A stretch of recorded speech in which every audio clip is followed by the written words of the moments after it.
समस्त को मो नमस्कार मु दीप्ति आपण मानक स्वागत करुछि मो यूट्यूब चैनल डीएस एम्बिशन 16/6/2026 समस्त कम्युनिटी सपोस्टा मानक पई थिला खुशी खबर कारण आज दिन में कम्युनिटी सपोस्टा मानक नहीं थिला वार्तालाप जहाँ उपमुख्यमंत्री निजे ही करथिले। एही वार्तालाप रे कोन आलोचना करागला ता आज वीडियो रे मु आपण मानक सहित आलोचना करिवि। आशा करूछि आपण माने शेष जाय मोर ए वीडियो सह जोड़ी होई रहिबे।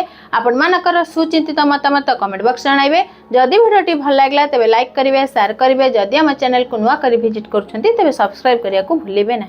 मिशन शक्ति भवन ठारे 16/6/2026 रे समस्त कम्युनिटी सपोस्टा मानक नहीं एक वार्तालाप कार्यक्रम माननीय उपमुख्यमंत्री श्रीमती प्रभाती परिडा द्वारा आलोचना करे। एही कार्यक्रम रे विभिन्न जिल्लारू कम्युनिटी सपोस्टा माने शामिल होइतिले। से माने किपरि फिल्ले बुल्ले कार्य करूछंती, सेमानकर कोन कोन असुविधा हेउछि से संबंध रे माननीय उपमुख्यमंत्री निजे ही बुझिथिले। जेहेतु वर्तमान राज्यर उपमुख्यमंत्री होउछंती निजे जने महिला, मुख्य शासन सचिव होउछंती निजे जने महिला, ताहले वर्तमान जदि राज्यर महिला मानकर उन्नति नहेब ताहले केबे हेब ताहा माननीय उपमुख्यमंत्री कहिसंती। तो निश्चित भावे महिला मानकर उन्नति हेब। तो महिला मानकर उन्नति हेले निश्चित भावे सेथिरे जेतु कम्युनिटी सपोस्टा माने शामिल अछंती तो सेमानकर विभिन्न प्रकार दाबी को निश्चित भावे पूर्ण करा जे। वर्तमान कम्युनिटी सपोस्टा मानको केही कहिबे नै कि कम्युनिटी सपोस्टा माने पूर्व सरकार का लगी काम करुथिले कि वर्तमान कहिबे नै कि कम्युनिटी सपोस्टा माने वर्तमान सरकार का लगी काम करू। जेहेतु सरकार हेउछंती एक सिस्टम तो समस्ते सिस्टम रे किपरि उन्नति होई परिबो, सिस्टम रे किपरि समस्ते शामिल होई परिबे तो से सिस्टम को नै ही कम्युनिटी सपोस्टा माने कार्य करे। यहाँ सहित कम्युनिटी सपोस्टा मानकर जे यूनिफॉर्म रहिछि तो सही यूनिफॉर्म को नै मध्ये सूचना दैछंती कि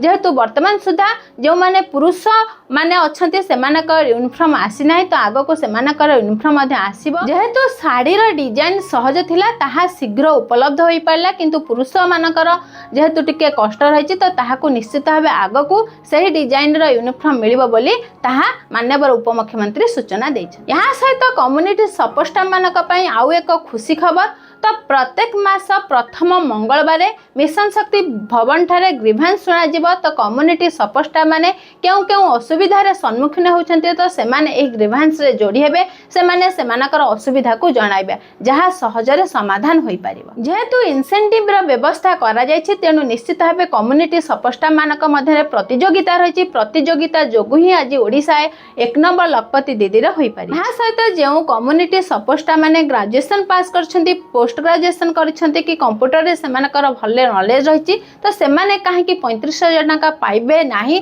से संबंध रे मध्ये आलोचना करा जायछि। आगो को सेमानक पई भलो संवाद अछि बोली मध्ये सूचना दैछि। तो सारा राज्य रे 1 कोटी रु ऊर्ध्व हिताधिकारी जो माने सुभद्रा शक्ति रे शामिल अछन्ती सेमाने जदि गोटे मिनिट रे सेमानकर अकाउंट को डीबीटी करा जाई पारुछि ताहले कम्युनिटी सपोस्टा माने एका साथी रे ओडिसा रो समस्त कम्युनिटी सपोस्टा माने काहे कि दरमा पाई परिबे नाही से संबंध रे मध्ये आलोचना करिथिले। अर्थात एथिरु जणा पडुछि तो एका समय सारा राज्य रे जो माने कम्युनिटी सपोस्टा भाबे कार्य करूछंती होय तो सेमानकर रेम्युनरेशन आगो को एका संगरे मिलि सहित तो ग्राम पंचायत रे संगरे जे बिल्डिंग रहिछि जे ऑफिस रहिछि तो से संबंध रे मध्ये आलोचना करा जायछि। तो संस्था गोष्ठी रो विभिन्न प्रोडक्ट सेथिरे किमिति शामिल होई परिबो सेथिरु ही लोक मान ही किपरि ताहाकू किनि परिबे से संबंध रे मध्ये आलोचना कराय। तो कम्युनिटी सपोस्टा माने लखपति दीदी रो सहायिका भाबे कार्य करी निश्चित भाबे आगो को आहुरी उन्नतिकरण करिवे। सेमानकर कोनोसी भी असुविधा हेबो नै